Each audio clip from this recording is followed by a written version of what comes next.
Ich habe einen Monat lang 25 Stunden pro Woche gearbeitet. Moin, 21:09. Hi, ich bin Josef, selbstständiger Regisseur und Drehbuchautor. Ich arbeite ca. 50 Stunden pro Woche und wollte wissen, was mit mir und meinem Körper passiert, wenn ich das halbiere und nur noch 25 Stunden pro Woche arbeite. Für mein letztes Experiment habe ich einen Monat lang 100 Stunden pro Woche gearbeitet. Durchschnittlich arbeiten wir in Deutschland 41,3 Stunden pro Woche. Als Selbstständiger sind es bei mir 50. Zeit, das zu halbieren. Aber kann man diese Zeit überhaupt einfach so halbieren, ohne wesentlich weniger Geld zu verdienen? 25 Stunden pro Woche wären in einer 5-Tage-Woche 5 Stunden täglich. Damit hätte ich jeden Tag 5 Stunden mehr Freizeit. Was werde ich alles schaffen? Wie ist die Qualität meiner Arbeit? Und wie wird es mir gehen? Auch finanziell. Die durchschnittliche Lebenszeit eines Menschen in Deutschland beträgt in etwa 4000 Wochen, zwischen 78 und 83 Jahren. Aktuell verbringe ich als Selbstständiger einen Großteil meiner wachen Lebenszeit mit Arbeit. Arbeit ist alles, was wir für Geld und nicht unbedingt in unserer Freizeit tun würden und umgekehrt. Kürzere Arbeitszeiten sind besser für die Gesundheit, das Lebensgefühl und ergeben eine höhere Effizienz in vielen Arbeitsbereichen. Warum arbeiten wir also nicht alle schon längst 5 Stunden am Tag oder 4 Tage pro Woche? In den letzten 100 Jahren hat sich die Wochenarbeitszeit immer weiter verkürzt und auch unsere Urlaubstage und Freizeit ist leicht gestiegen. International gehören wir in Deutschland sogar zu den Spitzenreitern. In unserer Gesellschaft gilt viel Arbeiten als Hustle und wird oft auch über Social Media als etwas Gutes beworben. Wir glorifizieren viel Arbeit, wenig Schlafen und wollen selbst in unserer Freizeit noch eine Sprache lernen, weil wir uns ja immer optimieren. Wie ungesund das viele Arbeiten ist, habt ihr in meinem letzten Video sehen können. Dabei spricht wissenschaftlich alles dafür, die Arbeitszeit zu verkürzen. Weniger Stress, seltener krank und konzentrierter sowie motivierter in der kurzen Zeit am Arbeitsplatz. Viele von uns arbeiten keine 8 Stunden ihrer Anwesenheit am Arbeitsplatz. Eine britische Studie von 2021 weist darauf hin, dass die Mehrheit von Büroangestellten nur 3 von 8 Stunden produktiv arbeiten. Den Rest der Zeit verbringen sie mit pausenfüllenden Aktivitäten. Ist weniger Arbeiten also eine Lösung? Das probiere ich jetzt aus und halbiere meine Arbeitszeit.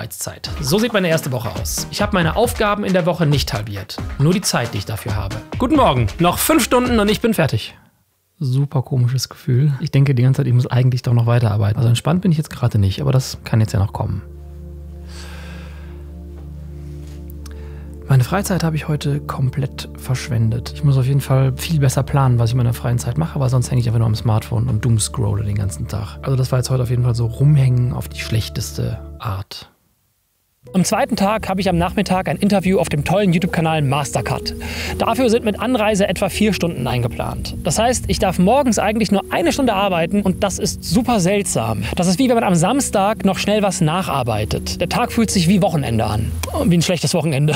Und damit stolper ich in Woche 1 über mein erstes großes Problem. Ich bin so viel Freizeit nicht gewohnt und erlebe die freie Zeit leider nicht als etwas Positives. Ich bin eher unruhig, getrieben und warte innerlich die Zeit ab, bis ich wieder arbeiten darf. Es ist absurd, aber die neu gewonnene Freizeit ist überhaupt nicht angenehm für mich. Dabei habe ich in meiner Freizeit extrem viel, was ich tun könnte, was aber auch ein Problem ist. Einerseits will ich etliche Filme schauen, meine Skills an allen Instrumenten verbessern und stecke schon wieder in der Optimierungsfalle. Meine Freizeitaktivität sollte frei sein vom Wahn, mich selbst zu verbessern. Ich möchte mal versuchen, Freizeit zu genießen ohne Leistungsdruck. Die freie Zeit wird meine größte Anstrengung in dieser Woche. So geht es mir morgens immer am besten, wenn ich arbeite und ab dem Nachmittag versuche ich gequält, einen sinnvollen Einsatz meiner Zeit zu finden. Es ist das erste Mal seit vielen, vielen Jahren, dass ich das Gefühl habe, zu viel Zeit zu haben und nicht zu wissen, was ich damit anstellen soll.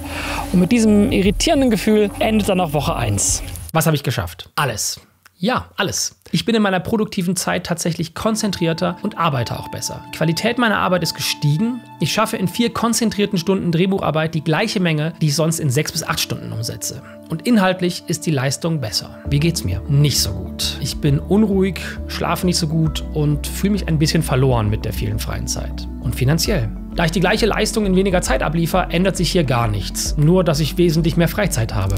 Mir ist natürlich klar, dass das für mich als Selbstständiger eine Luxussituation ist, in der das funktioniert. Sobald man auf Teilzeit ist und reduziert, bekommt man weniger Geld. Da klappt das gar nicht. Das ist ja schon eine besondere Situation, in der ich mich befinde. Und in der will ich so viel machen, dass ich gar nicht weiß, wo ich anfangen soll. Aber da auch in kreativen Dingen Grenzen und Einschränkungen sehr hilfreich sein können, zwinge ich mich nicht alles zu machen, sondern mich auf eine Tätigkeit festzulegen. Das geht allerdings komplett schief. Ich mache erst 10 Minuten das, dann 20 Minuten dies und am Ende des Tages hänge ich wieder nur am Smartphone oder irgendeinem anderen Bildschirm. Ich habe am Wochenende 2 Tage lang Switch gespielt. Das war einfach richtig tote Zeit. Das muss in der zweiten Woche aufhören. In der zweiten Woche steht die Fertigstellung eines Drehbuchs für einen großen Fernsehsender an. Ich muss gleichzeitig lernen, Freizeit zu genießen. Das klingt albern, aber ich habe das wirklich verlernt. Alles ist immer mit dem Fokus auf Arbeit. Selbst wenn ich mir Videos auf YouTube angucke, sind das Videos über das Filmemachen, um bloß noch irgendwas zu lernen. Das muss aufhören. Diese Woche steht im Zeichen des sinnfreien Spaßes. Spaß nur um des Spaßes willen. Alle Freizeit muss arbeitsfrei sein. Und tatsächlich klappt das irgendwann auch. Es hat 10 Tage gedauert, bis der Druck weg war. Heute bin ich zum ersten Mal so richtig ruhig geworden. So richtig entspannt. Ich hoffe jetzt, dass es so bleibt. Das ist nämlich sehr angenehm. Ja, genau so. Ich habe erst einfach nur rumgesessen und nichts gemacht. Alles mal wirken lassen, rausfinden, was mich so unruhig macht. Das war gar nicht so leicht, aber ich hatte ja Zeit. Dann habe ich gelesen. Erst nur ein paar Seiten, dann ein komplettes Buch. Keine Ahnung, wann ich das letzte Mal ein Buch an einem Abend durchgelesen habe, aber das war vor allem für mich selbst beeindruckend, dass ich das noch kann. Und nach Tag 10 traten dann ein paar spürbare Veränderungen ein. Was habe ich geschafft? Alles. Das Feedback des Senders zum Drehbuch war sehr gut und ich war sogar noch schneller als in der Woche davor und konnte an 2 Tagen sogar an einem eigenen Drehbuch arbeiten. Wie geht's mir? Ende der Woche viel besser. Ich schlafe auch endlich besser und spüre langsam, wie sich in mir alles ein bisschen beruhigt, dass da Platz entsteht für meine eigenen Gedanken. Vor allem aber auch, weil ich viel ausgeschlossen habe, um meine freie Zeit nicht so voll zu stopfen wie vorher meine Arbeitswochen. Und bevor ich in der 3. Woche dann aber eine Überraschung erlebe, wird mir eine Sache klar. Die bewusste Entscheidung zur Freizeit habe ich bisher wirklich unterschätzt. Statt zu doomscrollen, weil ich nach der Arbeit nicht runterkomme, versuche ich mich jetzt bewusst auf eine Tätigkeit zu konzentrieren, die mir Freude bereitet. Ohne Reue die anderen Dinge zu vernachlässigen. Wie viele Menschen habe ich viel zu viele Hobbys. Um die dann alle mal fallen zu lassen, fürs bewusste Rumhängen, ist komisch, fühlt sich aber richtig an. Und bei all diesem Rumhängen und gedankenverlorenen Suchen stolper ich zufällig über ein Buch, das perfekt in diese Woche passt. 4000 Wochen. Das Leben ist zu kurz für Zeitmanagement von Oliver Burkeman. Darin beschreibt er, wie der Optimierungswahn uns kaputt macht und all die viele Zeit, die wir zu sparen versuchen, uns in noch mehr Anspannung und Hektik verfallen lässt, anstatt die nötige innere Ruhe zu fördern. Das Leben ist erschreckend kurz und das sollte uns eigentlich motivieren, statt uns Angst zu machen. Burkeman ermutigt uns unter anderem aufzugeben, was unmöglich ist, der perfekte Mensch zu sein und uns stattdessen auf das zu konzentrieren, was möglich ist und unsere Lebenszeit schöner machen kann. Wenn ihr euch jetzt denkt, dass dieses dicke Buch mit 10 Kapiteln doch ein bisschen viel auf einmal lesen ist, darf ich euch verraten, dass ich auch nur einen Teil des Buches wirklich gelesen habe. Das meiste davon habe ich nämlich gehört. Und zwar mit Bookbeat. 4000 Wochen ist eins der über 500.000 großartigen Hörbücher und Hörspiele und E-Books, die ihr auf Bookbeat findet. Die Auswahl ist super.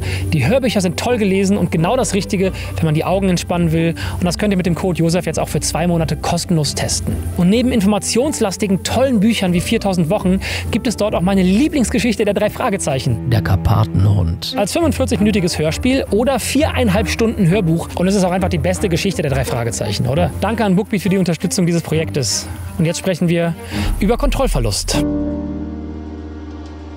Am schwersten fällt mir immer noch in meiner Freizeit nicht an Ideen zu arbeiten, weil gerade so viele entstehen. Also ich würde sagen, die Reduzierung von aktiver Arbeitszeit hat sich extrem positiv auf kreative Arbeit ausgewirkt. In der 3. Woche mache ich die Dialogüberarbeitung für einen Fernsehfilm und es fällt mir so leicht, dass ich am Ende das Gefühl habe, dass ich schlechte Arbeit abgeliefert habe. Es war so mühelos.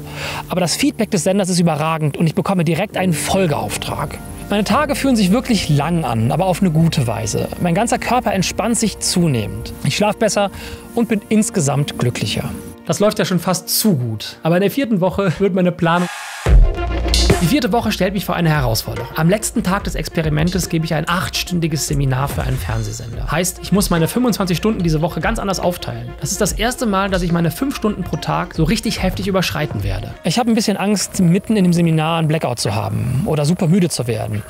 Oder an den Tagen danach dann richtig abzustürzen. Aktuell ist alles so schön in Balance. Ich fühle mich so gut wie lange nicht mehr. Und neben dieser inneren Balance und wirklich spürbaren neuen Lebensfreude steigt auch mein Selbstbewusstsein in mein eigenes Können. Ich habe eine Selbstsicherheit, die ich gar nicht so von mir kenne, weil mir die kreative Arbeit, ob das jetzt Schreiben ist oder Inszenieren oder Seminare, so leicht fällt. Das ist alles so richtig mühelos. Es ist so, als wäre erst jetzt, nach all den Jahren als Filmemacher und Drehbuchautor, das gesamte gesammelte Wissen in mir angekommen. Ich schreibe, inszeniere und spiele so leicht und locker wie noch nie. Ob das von der vielen Freizeit und den schönen, klaren, freien Zeiten kommt und den klaren Gedanken, weiß ich nicht. Aber es liegt nahe. An Tag 26 des Experiments ist das Seminar. Und bis zur Pause läuft es wirklich... Kurze Pause. Wir haben 4,5 Stunden schon geschafft und ich merke, dass ich jetzt auf jeden Fall auch eine Pause brauche. Fertig. Gegen Ende ist es wirklich anstrengend geworden, aber lief gut. Das Wochenende nach dem Seminar war schön. Die Anspannung des 8-Stunden-Tages übertrug sich nicht auf die Folgetage. Und nach 4 Wochen kann ich wirklich zufrieden zurückschauen. Was habe ich geschafft? Alles.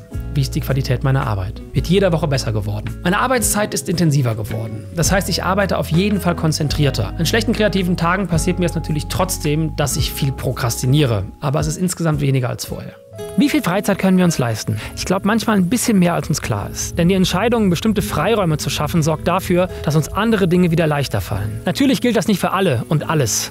Aber vielleicht kann es für einige von euch ein Anstoß sein. Ich arbeite in der Pflege und habe vor knapp 2 Jahren trotz meines blutjungen Alters von 38,5 auf 30 Wochenstunden reduziert. Dadurch habe ich zwar etwas weniger Geld, aber nicht mehr dauernd auf der Arbeit sein zu müssen und mehr Freizeit zu haben, ist mir viel mehr wert. Ich habe mit 25 Stunden gestartet, arbeite mittlerweile mit 28 Stunden und in einer 4-Tageswoche. Ich gehe viel ausgeglichener zur Arbeit. Ich bin viel, viel weniger krank. Ich bin meinem Team eine super Unterstützung, bin trotz stressiger Tage immer noch gut gelaunt und habe meinen Beruf erst dadurch so richtig lieben gelernt. Ich arbeite im Einzelhandel Montag bis Samstag und habe letztes Jahr meine Stunden pro Woche auf 30 reduziert, um einfach mehr Zeit zu haben für meine Familie, für mich und natürlich für mein Hobby. Ich bin mit meiner Arbeitszeit runtergegangen, da mir meine Freizeit mehr wert ist als das Geld, was ich in der Zeit verdient hätte. Und dadurch, dass ich nicht auf große Gelder angewiesen bin, kann ich meine Freizeit in die Dinge investieren, die mir wirklich gut tun. Ich war festangestellt und habe gesehen, ich habe einfach zu wenig Flexibilität und habe dann gekündigt. Bin dann Freelancer geworden, 50% Pensum und hatte dann somit mehr Zeit für meine ehrenamtlichen Sachen im Verein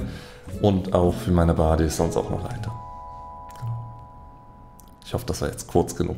Schreibt mir gerne in die Kommentare, was eure Gedanken sind zu der ganzen Thematik und zum Video. Und wenn ihr könnt, arbeitet nicht so viel. Genießt bewusst, was immer euch glücklich macht. Bis bald.